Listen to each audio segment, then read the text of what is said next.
حدیث شریف میں کس طرح الفاظ ہے، وہ الفاظ دیکھو ذرا. فرمایا جب تم میں سے کوئی شخص آخرت یا دنیا کا کام کرنا چاہے اچھی طرح وضو کر لے، 2 رکعت پڑھ لے، پھر دعا استخارہ پڑھ لے. لوگوں کی طرف سے استخارہ کرنا کارنامہ نیکی نہیں، لوگوں کو استخارہ پڑھوانا کارنامہ ہے کہ شادی آپ کی بیٹی کی ہے، کاروبار آپ کا ہے، مسائل آپ کے ہیں، آپ میں جتنا غم درد و غم و سوز ہے وہ مجھ میں آپ کے لیے نہیں ہو سکتا. ایک آدمی مجھے کہتے میں نے فلاں بزرگ سے استخارہ کرایا اور وہ کام خراب ہو. میں نے کہا خیر اس کو تو میں نے کہا استخارہ ایک بہتری کا پہلو ہے، استخارہ اٹل صورت نہیں. اس لیے علماء کہتے ہیں کہ استخارے پر عمل کرنا مستحب ہے، فرض نہیں، کیونکہ استخارہ سمجھنے میں بھی بہت زیادہ مشکلات ہے. ایک بہت بڑے عالم تھے، وہ انتخابات میں کھڑے تھے، وہ بری طرح فیل ہو گئے اور تباہ و برباد ہو گئے.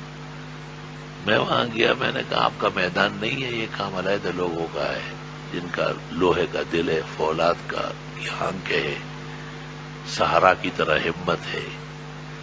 اس نے کہا میں استخارہ کرتا گیا لیکن کوئی جواب نہیں آیا. میں نے کہا جواب نہ آنا تو دلیل نفی ہے، سمجھنا چاہیے جناب.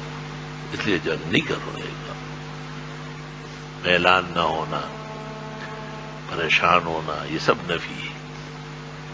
حالات بگڑ جانا، علماء کہتے ہیں کہ اشارہ ہونا کا ضروری نہیں ہے.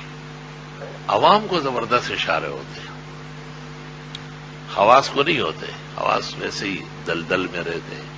خنجر چلے کسی پہ تڑپتے ہیں ہم فقیر، سارے جہاں کا درد ہمارے جگر میں ہے. غموم و ہموم کے درمیان میں کیا پہلو متعین ہوگا؟ البتہ میلان اور ماحول، حالات، آپ کے استخارے کی برکت سے حالات، ماحول جس طرح ہو گیا آپ سمجھ لیں کہ یہ کام کرنے کا ہے. اللہ اکبر و کبیرہ.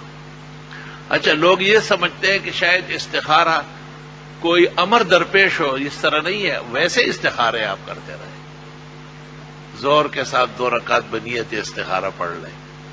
بہتر یہ ہے کہ پہلے 2 رکعت صلاۃ الحاجات پڑھ لیں اور اس کے بعد 2 رکعت استخارے کی پڑھ لیں. استخارے کے معنی اللہ تعالی سے خیر مانگنا. استخارے کا معنی اللہ سے مشورہ نہیں ہے، کسی نے غلط ترجمہ کیا ہے. استخار کے معنی باب استفعال ہے، طلب الخیر من اللہ. اس لیے علماء کہتے ہیں جو کام واقعی خیر ہے اس کے لیے استخارے کی کیا ضرورت. درکار خیر حاجات ہے استخارہ نیست، مولانا گنگوئی زبدۃ المناسک میں لکھتے. اور جو کام واقعی نامناسب ہے، پہلے سے ہی ناجائز یا مکروہ ہے، وہ آپ کے استخارے سے جائز تھوڑا ہی ہوگا. استخارہ اس وقت ہوتا ہے کہ ایک معاملہ ہمیں کرنے اور نہ کرنے کا شرعاً اجازت ہے. یعنی جیسے عام طور پر امور دنیا ہے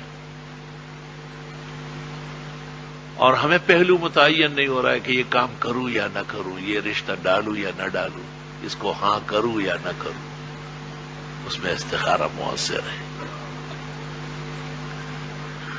حضرت مولانا رشید احمد صاحب گنگوئی نے زبدہ میں اور مولانا خلیل احمد صاحب نے بذل المجہود میں لکھا ہے جو حرمین شریفین مستقل جانا چاہے پہلے استخارہ کر لے اور بہت استخارے کر لے. کہیں ایسا نہ ہو کہ پٹ پٹا کے وہاں سے آئے. سعودیان تو بہت ہی زیادہ سختی رسما ہو گئے. اول تو اپنے لیے دعا کرے کہ یا اللہ ہمارا ملک پاک صاف فرمائے، امن کا گوارا بنائے. حقیقت یہ ہے تو ایک تو یہ کہ استخارے ویسے ہی کرتے رہو، ذخیرہ بن جائے گا.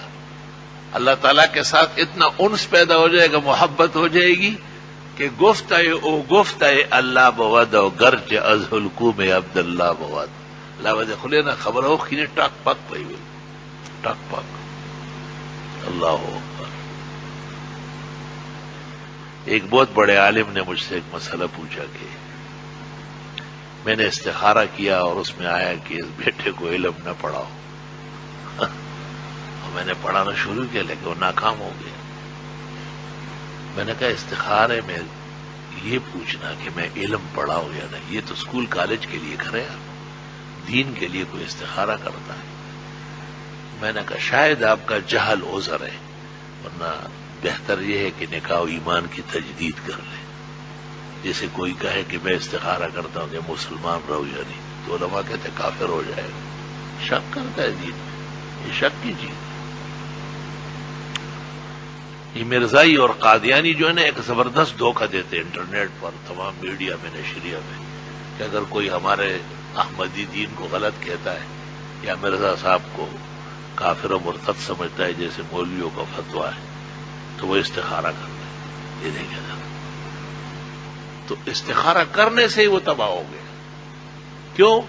شک کر رہا ہے، شرائع متفق ہو چکے ہیں کہ وہ کافر مرتد واجب القتل تھا اور اس کے متبعین کفار محض ہے، اور ان کا کفر یہود و نصارہ، ہندو اور سکھوں سے بڑھ کر ہے، خطرہ بہت زیادہ ہے ان سے۔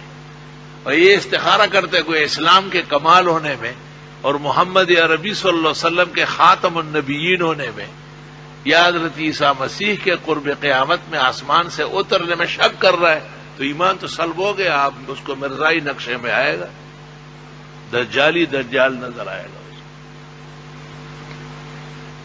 یہ شریعت کی تکذیب ہے، شریعت کو جھوٹا کہنے والا مسلمان نہیں رہتا۔ میں انشاءاللہ تعالی مناسب موقع پر اس پر بحث کروں گا کہ کن کن کلمات سے اور نظریات سے ایمان کو نقصان پہنچتا ہے، یہ بہت ضروری ہے۔